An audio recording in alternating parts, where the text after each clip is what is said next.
0.1cm까지 도달합니다. 심지어 쇠구스를 한 움큼 넣으면 바로 고무줄 샷건으로 변신합니다. 세 번째 모델.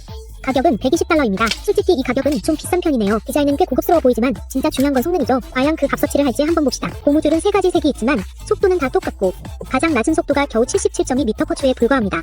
게다가 고무줄 하나가 바로 풀려버려서 이렇게 비싼 돈을 주고 불량품을 산 건 아닌지 의심이 들게 만듭니다. 그렇다면 정확도는 어떨까요? 조절 장치가 추가되어 있긴 하지만 처음 사용하는 사람은 어떻게 써야 할지 전혀 모릅니다. 하지만 몇 번 연습해보니 결과가 괜찮았고 익숙해지기도 쉬운 것 같습니다. 15m 거리에서 첫 번째 시도에 바로 명중했습니다. 힘이 약해서인지 운이 좋아서인지 모르겠지만 다음 몇 번의 발사도 명중해서 운이 아니었음이 확인된 5발 정확히 맞았습니다. 비싼 만큼 값어치를 하네요. 처음 하는 사람도 이렇게 먼 거리에서 정확히 맞출 수 있습니다. 정말 쉽지 않은 일입니다. 하지만 파워는 조금 걱정스럽네요. 여러 번 연속으로 쏴도 헤어스프레이 캔을 뚫지 못했습니다. 가까이서 쏴도 똑같아요. 바로 탄토젤로 테스트해봅니다. 세상에 비비탄이 젤에 밝히지도 않았어요. 정확도는 괜찮지만 파워가 부족하면 아무리 정확해도 큰 의미가 없네요. 마지막으로 아시아의 대장 등장입니다. 다리급 고무총.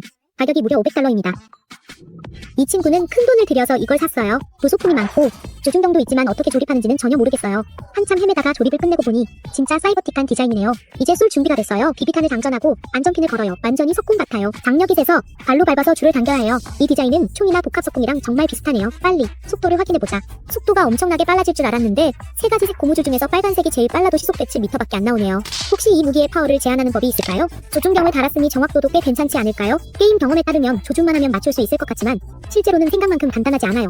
높낮이 조절 다이얼을 계속 조정해도 완벽한 상태와는 약간 차이가 있었습니다. 냉장고를 열어서 레이저 조준경을 꺼내 고무총에 달고 다시 시도해봤어요. 조정이 끝나고 바로 사격을 시작했습니다. 정확도에는 전혀 문제가 없었어요.